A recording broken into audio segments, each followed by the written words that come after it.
Welcome. It's another Wednesday night. We're here going live on the Alberta Landlord Shoptalk show, the one show dedicated to landlording in Alberta. I'm your host, MacKenzie Wilson. Chris, my usual side host or co-host, is out on assignment running a grain truck. So he's busy without good cell reception, so he won't be with us tonight. I've got Bill Biko over at the Educated Landlord joining us tonight as my co-host, and I'll bring him on right now. Bill, my friend, how you doing tonight? Good. How are you doing, MacKenzie? You got your hockey in, you got your late night stuff in, so you are just primed and ready to talk for another hour tonight, right? Yeah, it's almost 2 weeks in a row. I've been doing more unexpected night work, so I worked a little bit late this morning till about 4 a.m. So a bit of an afternoon nap. Did some prep for this show, and I'm pretty excited about it. We've got a really cool, I'm gonna call them a power couple out of Edmonton. They're both active in the business. They both do investing, and they're active landlords. They even have their own podcast show. They're going to be a really great addition to the show. We're going to quiz them. We're going to ask a little bit about them, and get them to help us answer some questions that people are having in our landlord group. It's going to be awesome. I've been following them for a while, so they've got a lot of stuff going on. So it's going to be great hearing from them. Absolutely. Awesome. Well, before we dive in, how's your week been? Do you got anything? Just kind of trucking along, enjoying the weather? We've had nice weather today. I keep on seeing it out the window, but I seem to have been stuck at my desk last couple of days here. So missed out on part of the long weekend getting stuff done, but that is the life of an entrepreneur, isn't it? It so is. These long weekends are just those things that people with jobs get. Yeah, right. Totally. Awesome. And one last thing before we get both Gabby and Wayne on, we have our first live content from our sponsor coming out tomorrow from Greenleaf Management. That would be Brett Turner and Rolanda Morris coming out. They're going to give a market update on rentals here in Calgary. It's going to be a really good overview. If you've got vacancies coming into early fall now, late spring, he talks about some good strategies and approach to get those vacancies filled before we get into the slow season. So lots of great tidbits in that video. It's going to come out tomorrow. I'll have it posted before noon for you guys. All right, let's get our guests, Gabby and Wayne, on. How you guys doing? Great. How are you guys doing? Perfect. Super excited to have you guys. So I'll give a quick rundown. You guys have your own investment company based up in Edmonton. It is Prairie Home Investments as well. Okay, good. Nods. I haven't made a mistake yet. And you guys are actually running your own podcast, which I totally love. It's the Real Estate Investor Dad podcast show. Mm-hmm.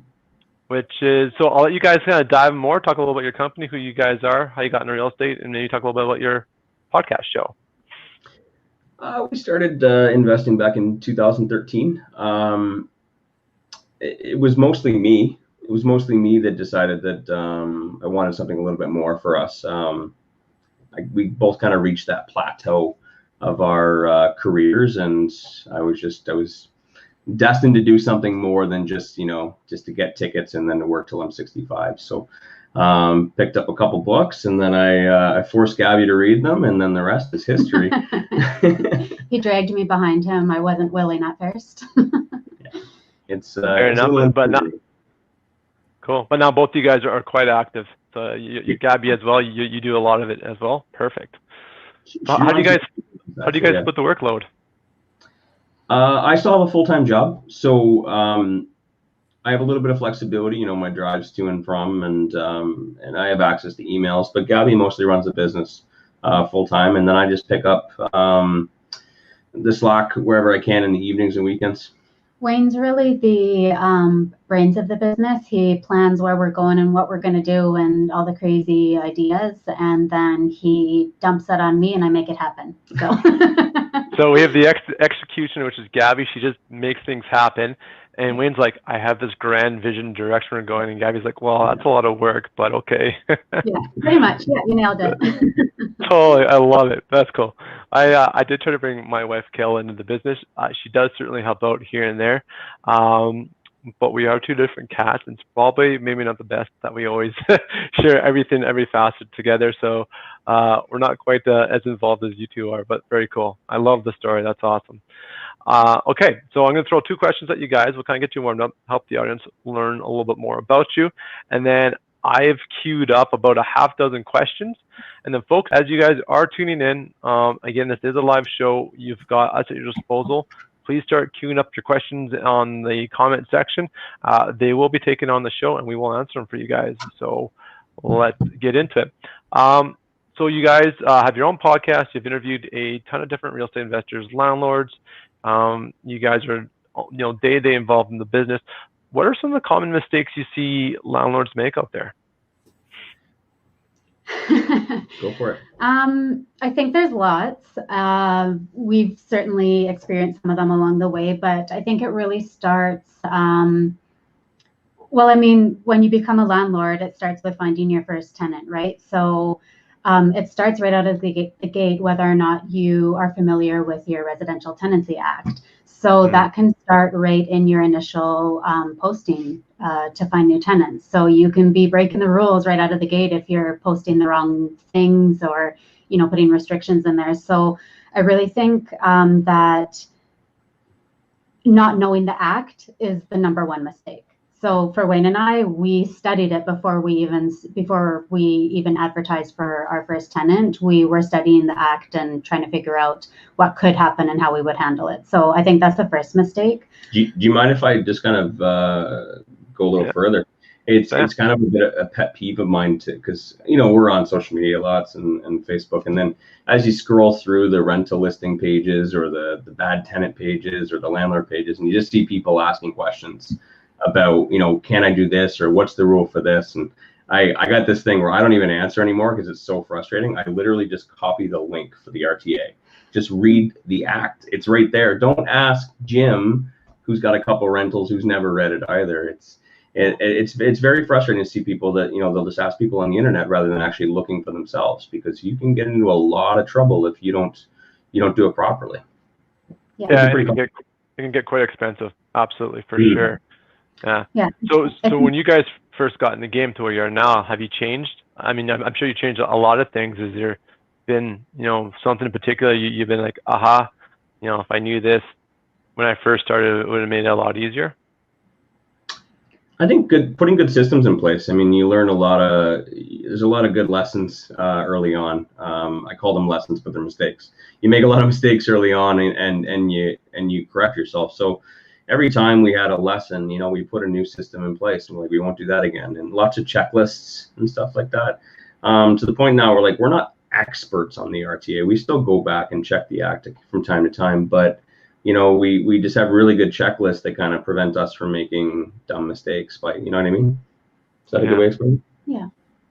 Cool. I know what you mean. Yeah. It's so many checklists because you forget. You might be 12, 18 months the next time you have another vacancy again. You can't be expected to remember everything. Systems that you need to have in place that you can fall back on when you've had great tenants for 2 or 3 years and you can't remember where you even advertised. So yeah, for sure. Oh, yeah, I 100% agree. That's a great tip. It just highlights the importance of, and that might be inconsistent in how you advertise it. Again, you may not be thinking you're getting into trouble because maybe you're presenting the ad right, but then if you're not treating everyone through the same qualification process, then there'd be some favoritism going on, and you could get yourself in a little bit of trouble. So even just doing the repetitively same steps is definitely a great system in itself. So awesome. I love the tip. Cool. And I just lost my train of thought in the next question. I know I queued these up with you guys, and I'm kind of jumped all over the place. The joy of live events. The joy of live events. Yeah, totally. Well, we kind of talked about some of the common pitfalls we see with some of the new landlords, and I'm totally lost now. We're gonna reset here. So I can't remember the next question I had. I didn't write it down clearly. So we could go into some of the questions I pulled off the group. I know that you guys kind of had a half chance to read them because I gave them to you 50 minutes before the show. Lots of time to prep. Let's do that. And then, folks, if you guys are tuned in, say hi.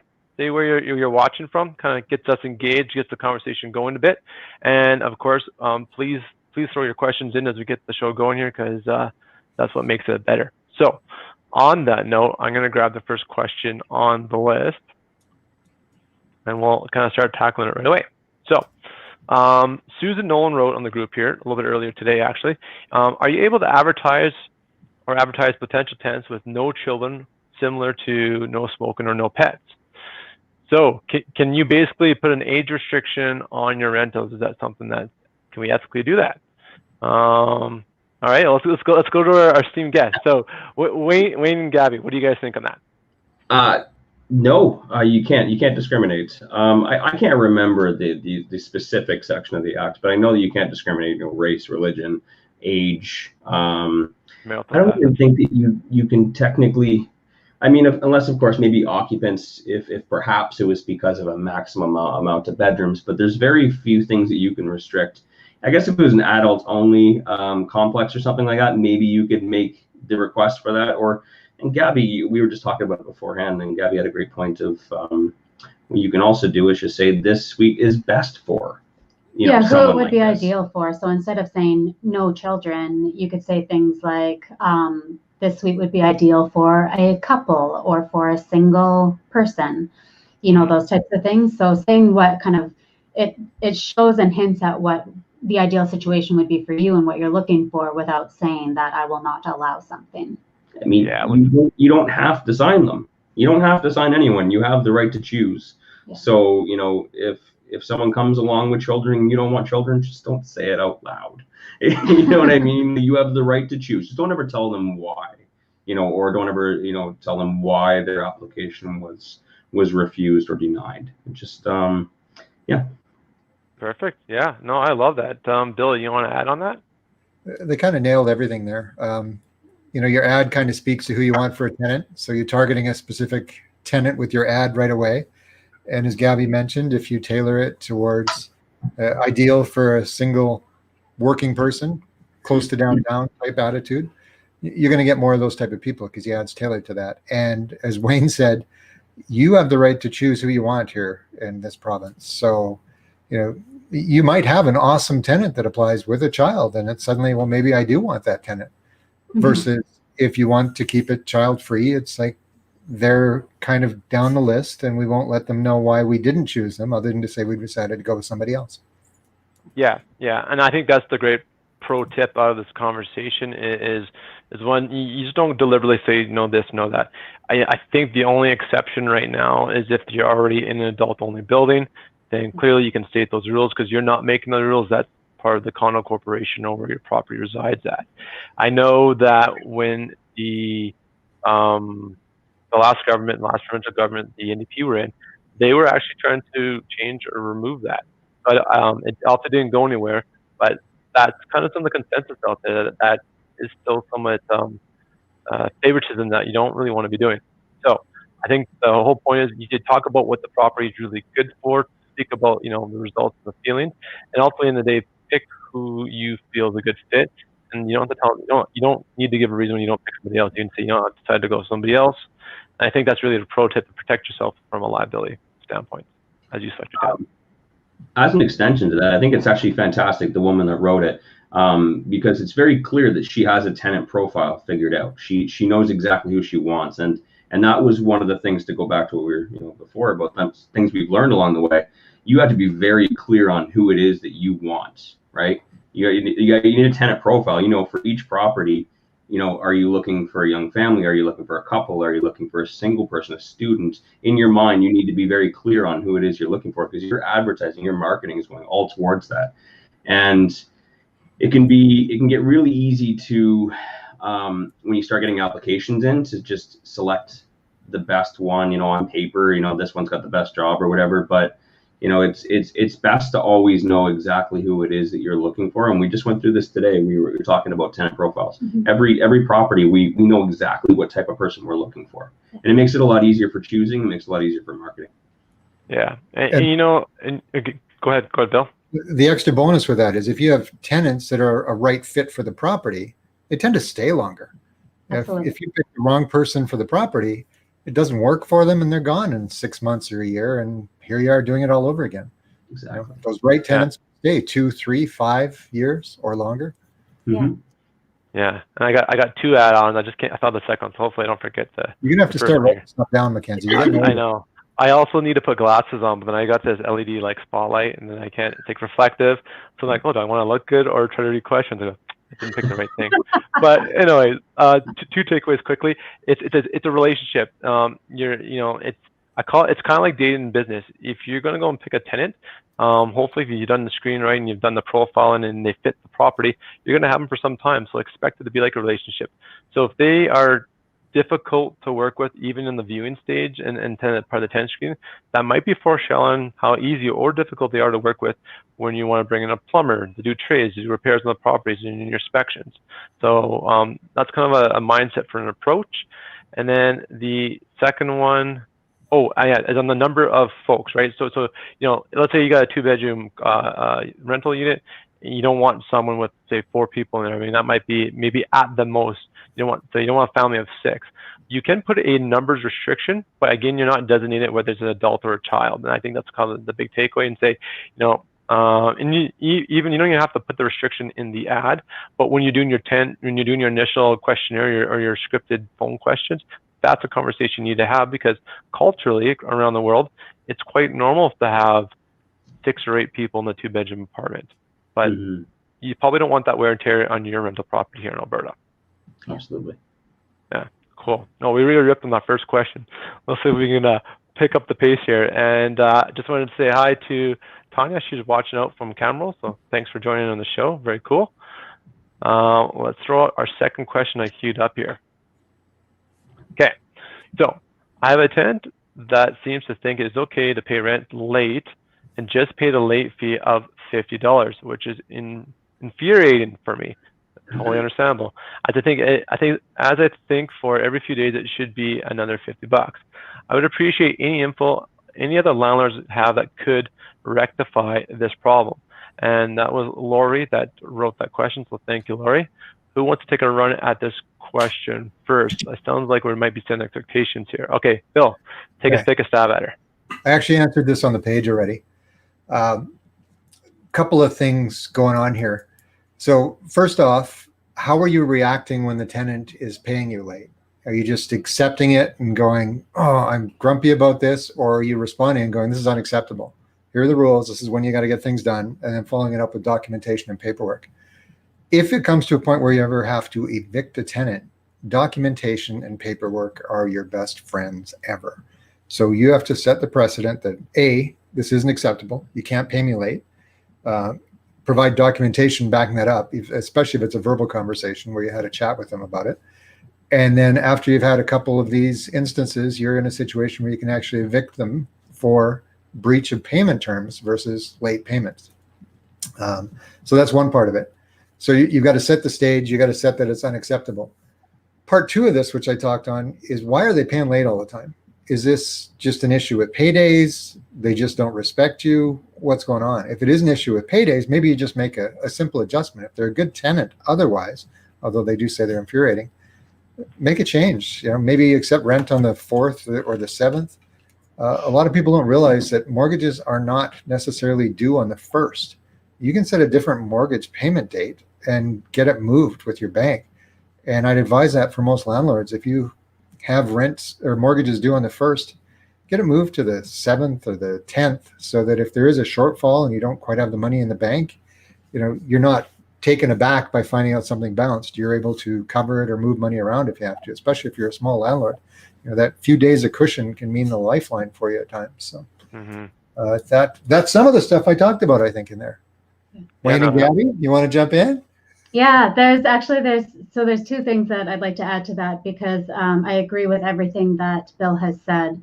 And just to kind of add on, after the first time that you've made it okay that they paid their rent late, they now think that that's an okay thing because you haven't made a big deal out of it. So all it takes is that one time for you to not make a big deal out of it and just basically say, okay, I understand. When will you have it to me? And then they're going to walk all over you for the remainder of their lease term. So yeah, just that, in my experience, it just takes one time, and then it's something that will continue to happen. So like he said, you need to really state that this isn't okay, this isn't how it works, and follow it up with paperwork. So yeah, I agree.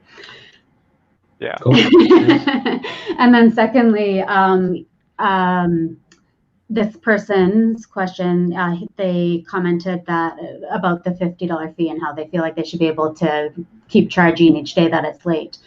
And one way that we've kind of combated that is, instead of having a late fee for it being late and then collecting the $50 and then being pooped to not be able to collect anymore, is we've offered a rental discount for on-time rent. So basically, if the rent is, let's say the rent is supposed to be $1,000, that's what we're wanting to collect for rent. Well, the rent is actually $1,200, but if you pay it on time on the first, it's $1,000. So there's a $200 on-time discount. So it's a larger sum that people take a lot more seriously than $25 or $50, which you typically see in standard lease agreements. They go, oh shoot, I'm going to have to pay $200 if I don't get my rent in on the first. And it just is taken a lot more seriously, and it's held up in the RTDRS. We've collected that no problem, and been able to keep it no problem. So one other thing is that if they fail to pay on time twice within the term, the rental discount's removed permanently.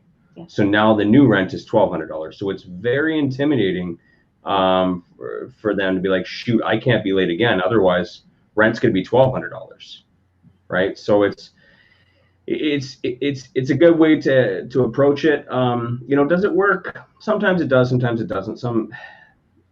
At the end of the day, if this person's just, in my opinion, if this person just repeatedly doing it, and it's in your words infuriating, then just cut them loose. You know what I mean? Yeah. Like it's supposed to be passive investing, and if it's eating up your time and your energy, and it's affecting you and your family, it's not worth it. It's not worth it. Just cut them loose and go find someone else who's a better fit. Totally. Great tip. So I'm just going to recap, I think, so most people want to make sure they understand. The one thing you guys suggested about doing the rent discount, so you actually have the lease signed. Let's say you've marketed for $1,000, you're actually getting assigned a $1,200 lease, but then you have a written email saying you guys get this prorated, called a discount rate, or however you want to position it, at $1,000, assuming you don't default more than 2 times in the term, or you can structure that really any way you want, and maybe you give them one straight kind of deal.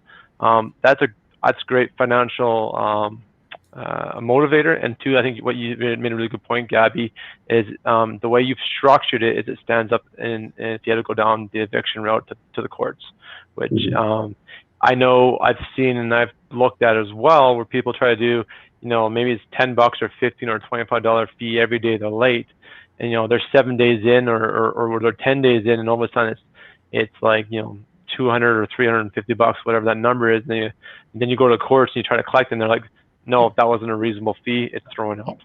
Yeah. It's up to their discretion too, and you don't want to leave stuff like that up to the court's discretion, right? So this way, at least it says right in your lease that the rent is $1,200. Yeah. Right? It's very clear. They can't dispute that. The rent is what the rent is. Yeah, great pro tip. I love it. Awesome, guys. Cool. All right, we got a live comment in here, so I'm pretty excited for that. So I'm gonna scroll down and cheat to that. I've got 2 monitors open here, so let me just do a little juggling here. Oh, yeah, this is it. So after a 1-year lease, tenants insist on going month to month with a 2-month notice. How do I handle that? I want to have yearly leases. Oh, I love this question. This was from, I hope I pronounced her name correctly. Giedre, G-I-E-D-R-E, Giedre. Okay, we'll go with that. I'm going to throw it back to Gabby and Wayne. How do you guys want to handle that situation? Yearly or leave? It's up to you. This is your home. If you think they're a fantastic tenant and it's worth going month to month, I mean, it's not in your best interest to have it at month to month. Yeah, and it's all about what does your lease say? Does your lease say that at the end you have the option to go month to month, or does it say that at the end that is the end of your lease? And like for us, we've never considered going month to month. Our leases are set terms, and at the end of it, if we want to keep them, we renegotiate and sign a new lease with them. So it's stated that if they basically, I think it says that if they want to re-sign with us, that they have to let us know 30 days in advance to negotiate or something like that. Yeah. But we have the decision if they want to stay or go, and they have the decision if they want to stay or go, and it needs to be mutual if they're staying, if they're re-signing with us. So if your lease says it's a set term and they're insisting, no, they don't have that power to insist. Why do they want month to month with 2 month notice? Yeah, they obviously they just don't want wanna their yeah. Well, if they don't want to stay long term, you don't want them anyways. So just find someone, a better tenant who is going to stay for a full year and that actually wants to stay there. Yeah. Like you guys said, you give up so much power going in that month to month situation. Bill, do you want to add on to that? How? They covered it. Yeah. You know what? I think totally. Like the black and white answer is exactly what Wayne says. No, it's yearly. But the way to manage the relationship in that conversation is probably a little more important here. You know what you should do technically, which is the black and white answer that we've already provided. But you need to go back to the tenant and have some conversation, kind of get that communication going, show them that you're listening. But ultimately, you're going to still hold that decision. You're going to maintain it the way you are, because you just say, you know what, I have systems. Here's how I run it. You can even just outsource and say, I've been burnt in the past, whether that's true or not. But just say you have. And this is the system we use for the best results. And I should definitely use quite a bit of it. And then, if they're still insistent, she added another point here. Should I ask for a higher rent? This was another pro tip that came up in the group maybe 10 days, 2 weeks ago, is if they're really going to push you on it and you want to either to keep them as on a term lease or just have them exit, give them two options. Give them the term lease a year, call it $1,000 or whatever your market rate is. Give them the month to month at a premium of maybe $200 to $300 a month. Raise it to $1,300 a month. If they're going to want that premium, they're going to pay for it. And then it's going to make it maybe a little worthwhile. You may actually consider it, but no one in their right mind will likely take that higher rate. They'll probably either re-sign as a term lease and continue on, or maybe it's better to look for new tenants and they'll move on as well. So, and I guess just add to that, why do they want the month to month? You might need to ask that question of them. Are they planning on buying a place or job unsurety? If maybe that's the case, maybe it's an opportunity where you look at, listen, let's do a 6 month fixed term lease. Yes. If you want to go for a year, I'll give you a slight discount. We'll do $1,100 for 6 months because I've lost my standard year, and we'll do $1,000 for a year. Put the pressure back on them, or ditch them because they're causing you too much grief. And you know what I like about that approach too is you've listened to them, they've expressed their concerns. Yeah, definitely get down to why they want that, because there's probably some sort of driver. In Bill's example, they want to buy a house in 6 months. You've come back with two solutions to meet their needs, and now you've put the ball back in their court to make the decision, but you're happy with both options that you've provided. Can I just add one thing to that, if you don't mind? Also, another approach that, like I said, we've never done the month-to-month thing, but another approach with that, which I think is similar in circumstances for us, is that we have all of our tenant change, like all of our leases end in the spring and summer, because we don't want to be filling vacancies in the winter. And so, for instance, we just had one of our really great long-term tenants. She's in a position where she feels like she's going to be able to buy a property. And so she asked it was coming up for renewal, and we told her we wanted to keep her on for another year. And she said, well, would you consider a 6 month? And so I just straight up told her, unfortunately, I don't want your lease ending in the winter. It's really hard for us to fill vacancies with really qualified tenants. But would you be willing to do 9 months? That'll take us into the spring, and that's a great time for us. And she said, yes. I think that could also work in how you turn away going month to month, being like, unfortunately, that puts me in a situation where you could possibly leave in the middle of the winter, and that just doesn't work for me as a responsible landlord trying to fill my vacancies in the dead of the winter. So that could just be a really easy, it makes sense kind of way to turn that down. Yeah, I love that. It's such a pro tip that your terms don't have to be this magical 1 year number. It can be any number you pick. It could be 37 days if that's what you need to fix your situation, or in your case, 9 months to get you in the spring again for the renter season. That is such a smart play. I love it. Awesome. Cool. All right. Okay, so I'll go up to another queue question, and I think we got another live question in here, which is cool, super fun. So, all right. So this is the next one up here. Okay, so we were successful in our hearing yesterday in evicting our tenants. I'll be serving the order to them as soon as I receive it. I forgot to ask, does anyone know where I can start? Can I start showing the home to prospective tenants? And this was a question from Christina. So, Bill, I'm going to push this back into your court. How do you want to take this question? So the answer is any time, but the real answer is not. I wouldn't even bother until they're out. There's so many ways they can sabotage or make the showings inferior to what you really want. I mean, the house can stink, it can be dirty, it can be unclean, and you're not going to get the tenants you want. Plus, it's going to leave a bad impression with the potential tenants if they're leaving it in bad shape. This is how the landlord looks after the property, is the impression they get.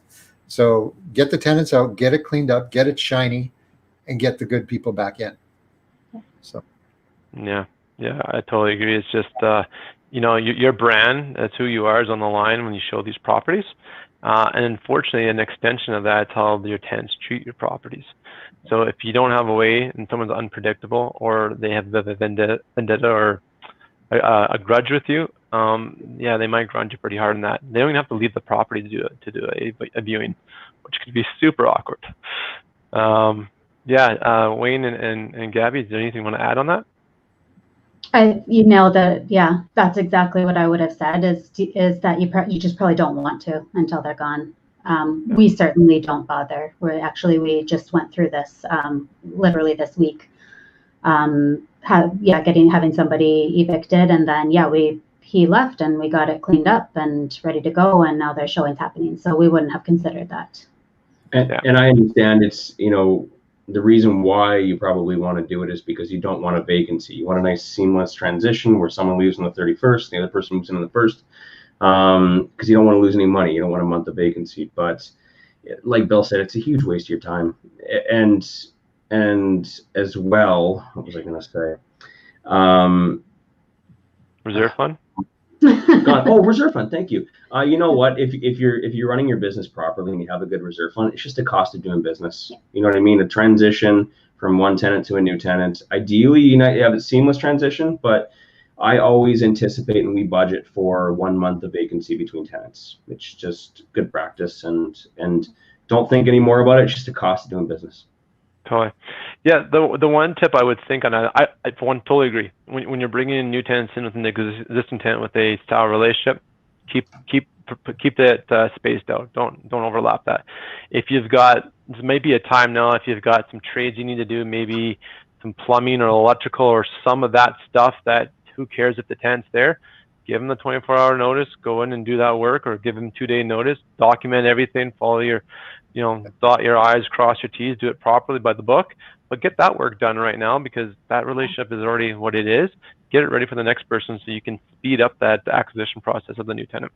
For sure. Okay, cool. Let's pop down to a live comment here, a live question. Stephanie's got one, so let me just see if I can find it, because we went over last week. Stephanie's one here, so I can start spouting away if you'd like. Is this the one we're talking about here? Yes. Yeah. So okay. So we talked about that last week, and basically it's the same type of scenario where you give them a couple of options. If they're currently in month to month, and you've had that 365 days, and it's time to get them onto a fixed term, which is to your benefit, here's the option. You can't force them into a fixed term, but you can give them the option to have a very expensive month to month or a somewhat more reasonable fixed term. It's the PITA tax, the pain in the ass tax. If they want to go with that month to month, they're going to pay for it because it's against our good interest. So totally. I love it. Yeah. Okay. Yeah, we definitely answered that even in this show too a little bit earlier as well. So it's definitely available for replay. So let's keep going along some of these questions here. I need to make sure I don't put the same question on again. Here we go. Okay. Once tenants are served judgment, we have to file another affidavit of service. and with the courts and file with the courts again. Thank you. And Brennan wrote this question. Bill, this is you, buddy.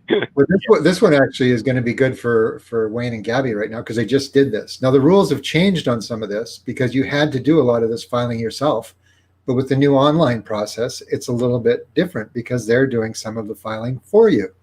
Wayne and Gabby, your turn. I don't know. I was just about to say, you know what? With this last one, we were so busy that we hired somebody to deal with it, with it for us. But it did seem as though that was the case, that a lot of it was just filed in, and we were getting immediate emails that stuff had been filed and whatnot. So I'm assuming that was the case. Now that they're considering email to be good, valid service, things are a lot easier. Actually, I'd be quite surprised if they don't keep things this way going forward, because it is so much easier, and it's not wasting the Court of Queen's Bench time, and it's faster. I was talking with, I deal with an eviction service company here quite often, and we share information back and forth. And she was sharing with me that they plan to, at this point, they plan to keep on doing it this way because it's so much more efficient. Mm-hmm. You know, if Edmonton's backed up, because it's all phone-in stuff, they can have a Calgary hearing officer take some of the load down to keep it down to that 2 weeks. You know, when we were pre-COVID, you know, we were getting up to 6, 7, 8 weeks sometimes for a hearing, you know, which was just brutal. You've got somebody in your place for 2 months and you can't do anything with it. When the RTDRS first started out, it was like 7 to 10 days, and you could have somebody out, you know, 7 to 10 days after that. So it was just beautiful. But we reached that tipping point where there was too many problem tenants, I guess. So yeah. You watch they start outsourcing it to India.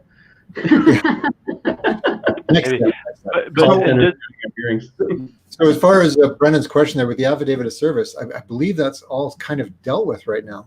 I haven't had to do any evictions with all the new changes, so it's been pretty smooth for me. I know they are changed.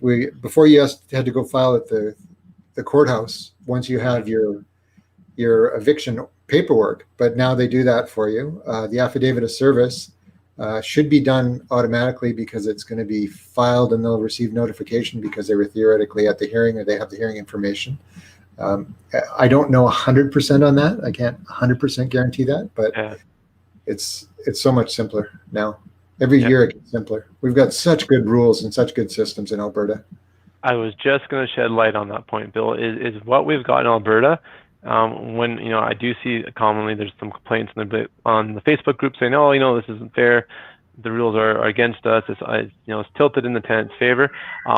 Being in the province of Alberta, when you compare it nationally to what the other province systems are, and I'm going to really highlight two in particular, Ontario and BC. Last I spoke to an individual in early August, we were months and months in Ontario to get tenants evicted, and we're doing it same week. You know, 2 to 3 days out right now at some points. Is very, very fast turnaround. Our province has definitely nailed how to handle this legal part of the system. So we're very thankful that we have it. It's fair. I don't think it's more in favor for the landlord. I think it's completely fair. I think as long as everybody does what they're supposed to do, as per the act, it's like, because it's harder for us to get them out than it is for, you know what I mean? Like, we still have to file. We still have to, you know, there's still a process for us to get them out. But yeah, I think it's fair. Yeah, I just noticed in relation to that last question about serving the affidavit again. I just noticed a comment popped back up that's where he was confused because it has been filed, but saw that he needed to file again. And so yes, it is a lot. Like once you get the judgment, and the judgment needs to get filed with the Court of Queen Bench, but then you need to also serve the tenant, and then you do need to sign an affidavit that you serve the judgment to the tenant. So it is a lot of steps. Like Bill said, it might be easier now, but that is the regular process. That then yes, you would need to say that you served it to them. So, but also like if you call up the RTDRS, like they are very helpful and they'll be able to tell you based on what step you're in on what you need to do. So I would just give them a quick call. Yeah. And when you call and say, hey, I'm a landlord, I've done my documentation due diligence, I'm trying to follow this eviction process, I want to make sure I'm doing it right for you guys, please let me know. When you frame it that way, man, they're going to be all over helping you out, and they're usually very easy to work with. Okay. All right, awesome. We've got lots of action going on here. Big thanks from Ben. Right on, buddy. Appreciate it. Sweet. So let's get to the next one here. Squint here. I think it's this one. Okay, so happy long weekend. My current tenant of 3 months will be bringing in a kitten to the unit. We have previously discussed this, so here's 2 questions. 1, how do I properly update our current 6-month lease to reflect this change and adding the pet fee? 2, question number 2, how much should I charge extra per month for a kitten? They're a good tenant so far, so I've reduced my rent by $75 per month of what I was originally asking for, though, because they didn't have pets. Also, because I was not getting the place rented after several showings. Okay, so she's got good tenants in place. There's been a discussion of a possible pet in the future. Now the tenant has come back and said, yes, I'd like to bring a kitten into the property. So how does she structure her paperwork to accommodate this, and suggestions on the pet fees? So I'll throw the first question to you guys. Let me just get it out of the screen because I only have half you in the view. There you go. Gabby and Wayne, how would you guys structure this if you already have an existing lease in place? We just did it. Yeah, I just did this last week. Perfect. So we have a 1-pager addendum that we use when we make any changes to a lease. So whether it's adding something in or taking something out or whatever, it's just an addendum that makes reference to the existing lease that's in place and outlines the couple notes that need to be made so that that a pet has been added to the lease. And I just take, like, normally in our original lease agreement, if there was a pet when they moved in, I would have a pet clause in there just stating everything, all of their responsibilities with that and all the expectations. So I literally just copy and paste that out of what I would normally put in the thing, and I put that onto our 1-page addendum, and then I send it off to them for signature. So it's pretty easy. It's just a 1-pager. It makes reference to the lease, so it's a legal attachment addendum to the lease. And on the how much I would charge for cats, it's pretty typical that landlords will charge $25 per month for a cat, usually $50 for a dog. We tend to lean on the side of just charging a non-refundable pet fee up front instead of charging monthly pet fees. Do you mind? Well, actually, that's just because of COVID. Do you mind if I? Yeah, sure. Yeah. Historically, what we've done is we've done a $250 fee. Now, obviously, some people call it deposits. Don't call it a deposit. Because they're not getting it back. Yeah. Whether it be non-refundable or not, you can't have your damage deposit and your pet deposit equaling more than 1 month's rent. So we've always done a $250 fee, and then also a monthly cost. And a lot of people look at us and they say, whoa, that's way too much. Here's the way that I look at it. The non-refundable fee up front, that is for cleaning, extra cleaning when the person moves out, because you can't expect them to shampoo the carpets. You can't expect them to do additional cleaning in the ducting. If your next tenant has allergies, I mean, that's additional cleaning that you need to do. So we always do like an allergens cleaning. So we get additional cleaning done afterwards. That's what that $250 costs. Alternatively, as well, with the monthly fee, that just gets allocated to the increased rate of replacement of flooring, baseboards, paint, that kind of stuff, because there is going to be increased wear and tear with cats and dogs. The yard is going to probably take a hit as well. There's going to be some extra lawn maintenance and stuff like that. So over time, that $25 to $50 a month just gets put into our reserve, and then instead of replacing the carpet every 7 years, we replace it every 4 or 5 years. That comes at a cost. So that money gets allocated towards that. And if someone wants to have pets, then that's the cost of it. Now with COVID right now, obviously we've kind of relaxed a bit. We've removed monthly fees, so it's just a one-time fee. But that's how we're approaching it. Great. Bill, what's your take on that? How can I add to that? Come on, you got something. Yeah, basically the same kind of idea. I mean, you are going to have extra expenses when there's pets involved. So You 100%. gotta cover yourself off and make sure you're making your money, because it's going to come out of your pocket again a little bit later. So Yeah, absolutely. It's a business for sure. I'll just add to what both everyone said, Gabby and Wayne. I would say on the pet fee amount, do some market research. Look at the local ads. If you're in, I think you're in Calgary. This was who posted this question? This was oh, it's not even on here because it's so long. Dang, that's okay. I believe she's in Calgary. It's Alejandra, if I pronounce her name correctly. Anyways, look on Rent Faster, see what people are doing. I've seen pet fees as high as $75 a month. I average, depending, between $30 and $45 a month on how I add it in. And on top of that, part of the, you can do a separate pet agreement to manage that pet. I would even have it as part of the RTA. It might be, actually, as I think about this, maybe it'd be better to be part of your lease as an addendum, the way Wayne and Gabby do it, because you probably have more rules with the RTA to protect yourself, to manage a pet that a tenant is or is not looking after well. But I have currently, as I do it right now, I have a separate lease agreement. Same thing, it's got a bunch of stuff. Actually, we created a really good one in the group here about 2 months ago. Renee helped me out, and she did a phenomenal job. Anyways, it's got like, you'll pick up after your pet in the yard, do this and that. But one gal, we had Trisha Fraser in her group. She was a landlord here in Calgary, and she had such an awesome tip for this is more on the vetting side, is she wants to see that the pet's registered with the city, so it's licensed, and she wants to see a recent vet bill. And she said that from her experience, and she's a big dog lover, if they cannot produce that stuff, they're probably not looking after the pet the way you'd want the pet to be looked after. But if they truly care and look after their pet's going to probably be well behaved, they're probably willing to take it and spending money and making sure its health records are up to date. So it's probably a good thing to request and ask for as part of this addendum or separate pet lease that you're looking at doing. Yeah, for sure. Sweet. Cool. Fun. We're talking about landlording stuff. Okay. I think we got another live question in here. Such a landlord geek.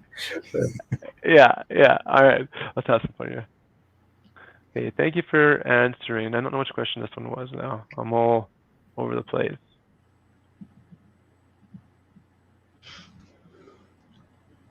Are you talking about the one asking about the end of April or the end of the May for the best months to end the lease?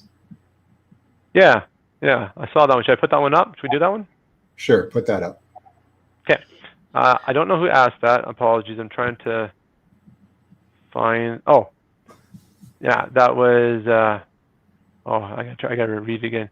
Deidre. That was Deidre asking. We answered one of her questions earlier. So she goes, "What would you say?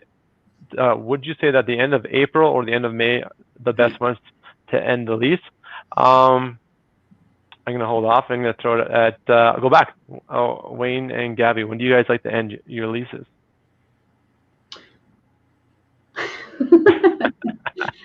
I don't think there's much of a difference between the end of April, May 1st or June 1st. That's prime season for leases to be ending. So there's lots of tenants.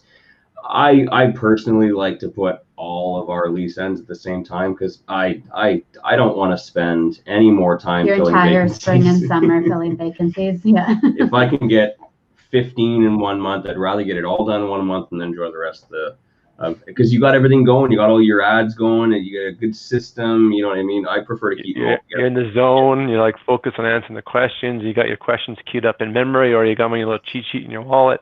Totally.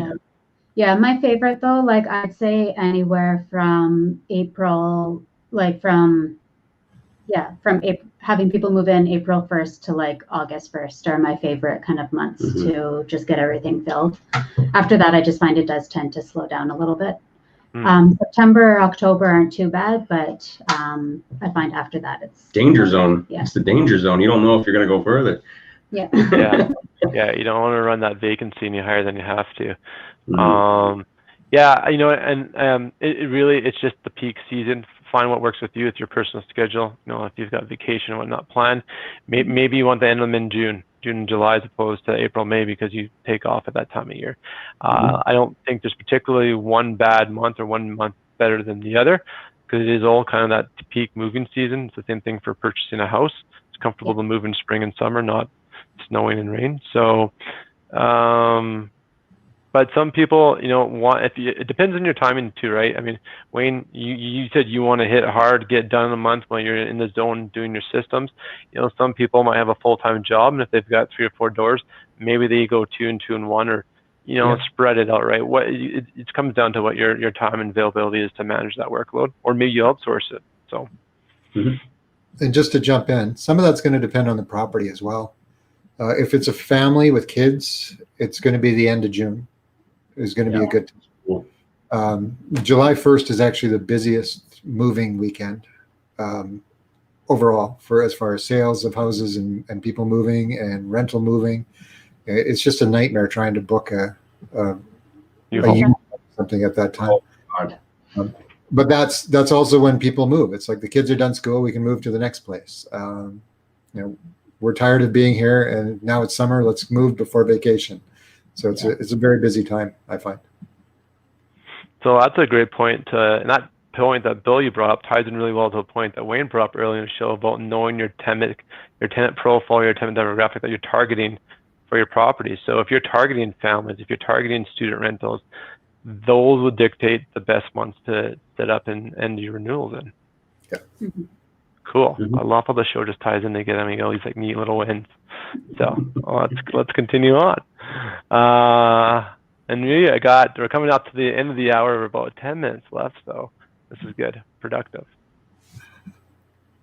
Oh man, you know what? I'm just gonna suffer it and put my glasses on. Okay. So is it harder to pick someone if they have a child? Is where we're at. Oh, which one is that, Bill? Is it harder to evict someone if they have a child? Perfect. Attaboy. Okay, good. So this was from Zara. She writes, is it hard to evict someone if they have a child? I've never rented to anyone with a kid before, so I'm just curious. Kind of an interesting question. Wayne and Gabby, what's your thoughts on this? You know the rule. Yeah, it shouldn't affect your decision. However, if you it's not even just whether or not the decision to, it's whether or not, I think the question is whether it's harder to get an eviction approved. Oh, no, I mean, definitely not. Is it harder on you and your heartstrings? Definitely. You don't want to, if it's a single mom and she's crying and it's not her fault, she lost her job, and you know it's not her fault, it's a very hard position to be in, and you got to be prepared for it. That's why good rules and systems, you put them in place ahead of time rather than making decisions on the fly, because you'll get roped into those emotions. So it's hard. It's very hard. Yeah, speaking from experience, I could totally agree with you there. Bill, what's your thoughts on this? Same rules, same process. Yeah. The only difference is the back end. The hearing officers tend to give families more time to move out. Right. So whereas you might be able to kick a single person out in 5 to 7 days, you might end up suddenly it's 2 weeks or even 6 weeks to give time for the kids to get settled and find a proper place for the kids. So, and that's not every time, but we've run into that over the years with some people evicting when they have kids. They just give them more time so the kids can move. And it depends on how old the kids are. If the younger they are, it seems like the more time they want to give them, just to make sure it's easier transition. Yeah, I like that. I think again, it goes back to being fair. I think it is fair. It is their fault, but they are going to pay for it, right? It doesn't mean that they're getting an extra 5 to 7 weeks for free. They will pay for it. But I like the leniency. I think it's good that there's a little bit of discretion in there. Yeah. And some of that comes down to, you know, it sounds like you've gone that route where you've had to evict somebody that you feel awful about. I've gone through evictions where I didn't even want to evict them. I wanted to get them on a payment plan. And the only way I had a legal remedy to do that was to go through an eviction process, state to the hearing officer, I don't want to evict them. I want a legally enforceable payment plan. You know, so we put that together, and you know, the tenants. You know, I remember serving the lady. It was a Friday night. She cried when I gave her the eviction paperwork. You know, great couple. They both. This is back when everything fell apart in around 2008, and They both worked in the housing industry. One was a framer, one did HVAC, and they both got laid off within about the same week. And I kind of helped them out and carried them for a little while, but I needed to protect myself. Gave her the eviction paperwork. She cried. I actually had to give her a hug.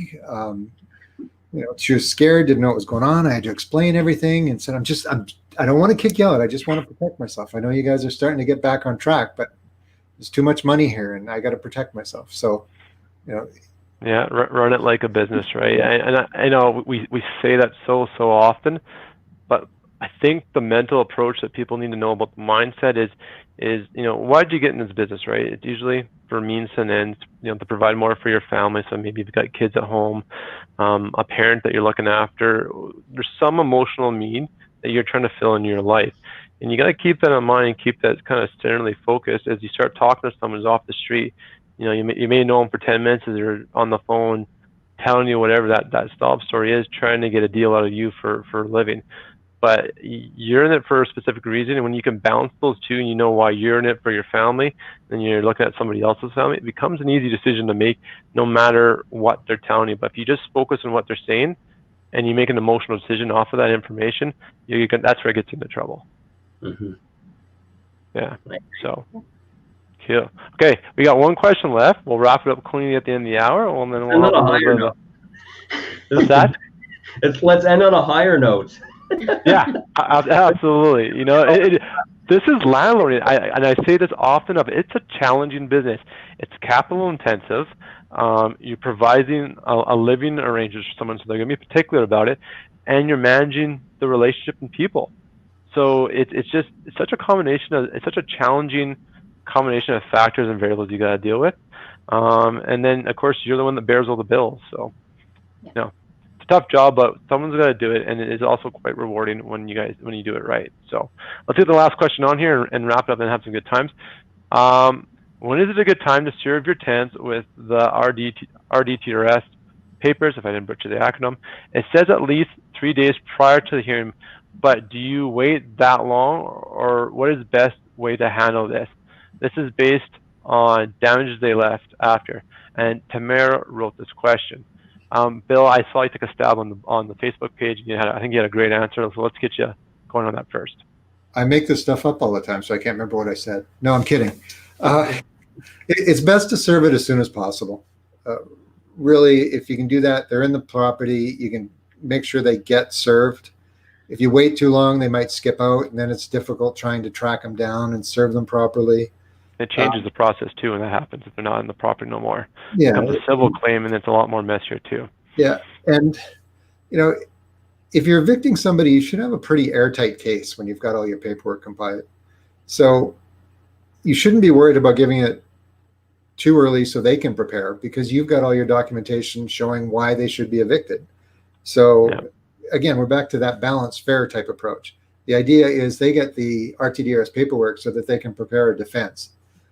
And, there are some pretty nasty landlords out there who abuse all the rules. And that's why we have this process in place where you have to give it to them in advance so they can prepare a defense.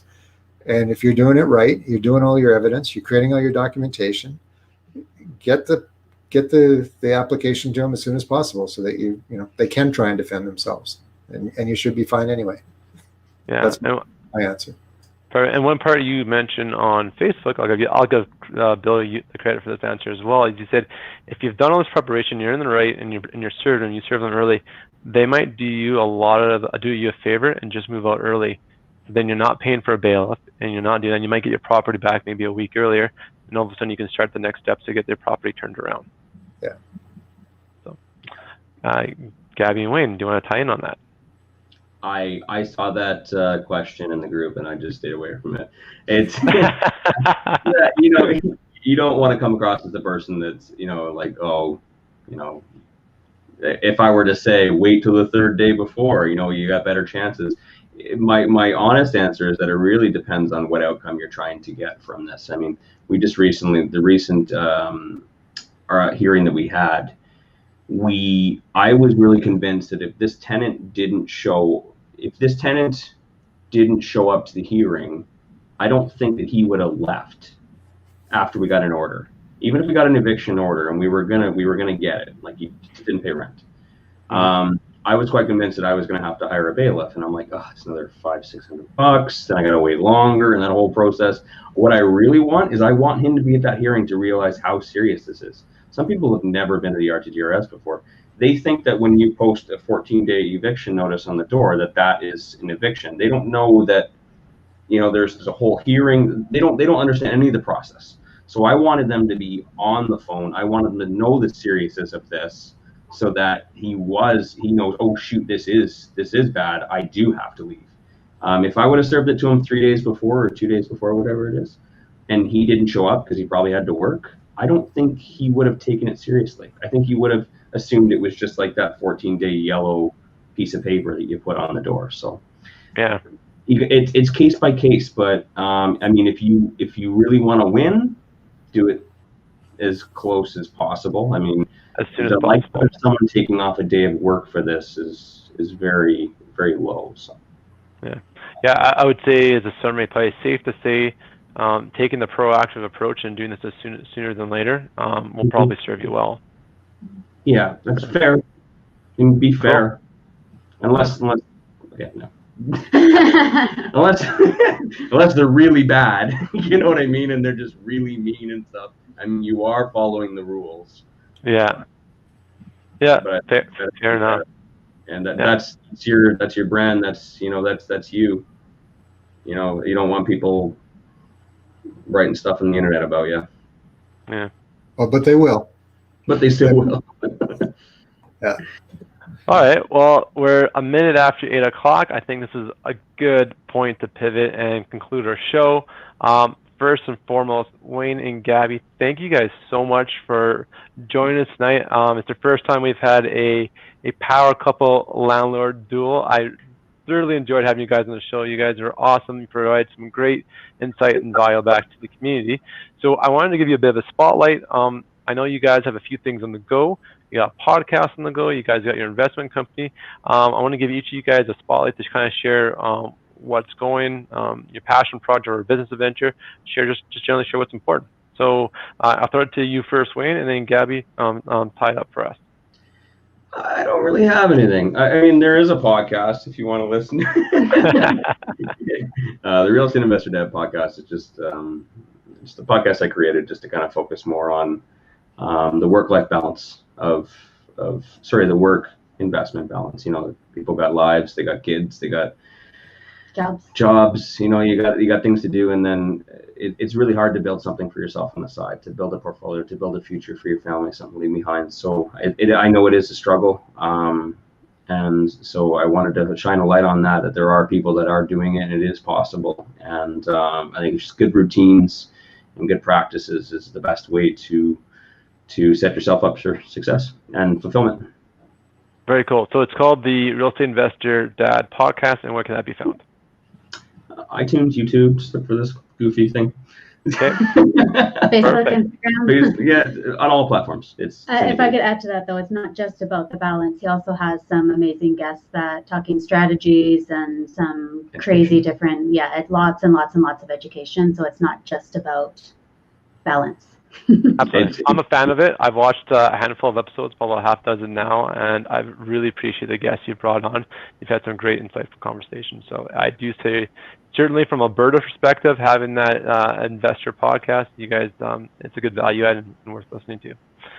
Gabby, to you. Thank you. Well, first of all, like you mentioned before, our investing business is Prairie Home Investments. So you can catch us on Facebook or Instagram. We try to put out as much educational content as possible. We throw it in there all the time, and we're very active on social media. So please go and give us a thumbs up, a little follow, and follow along our journey.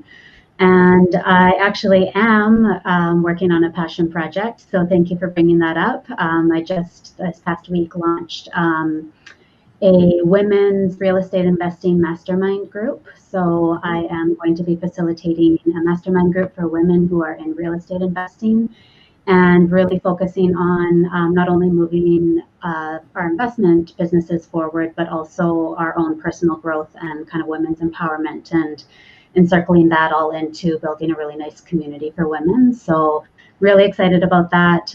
It's got really great pickup so far. I actually only have one spot left to fill, so you can find me on Facebook. I guess the best way is just to look up myself, Gabrielle Hillier, and then kind of link into my business page there, and there's some links on checking that out. So yeah. That is super awesome. We I'm going to tie into a bit of the demographics of this group. We're about 70% female, 30% male, and the medium age floats between the mid 30s to the mid 40s. So I'm sure someone's going to reach out to you. Definitely, if you're interested in what Gabby's got going up, she's based out of Edmonton. Please reach out to her. Sounds like she'd be a great fit, and I love the personal development side. So perfect, awesome. Bill, as always, thank you, my friend, for coming out tonight. You've been a steadfast, newly acquainted co-host on the show. So, as always, you did a great job. Thank you again for your time tonight. I'd like to point out two things. First, Chris says hi. He caught a few of the points, so he left a comment down there. Oh, did he? Perfect. Yeah.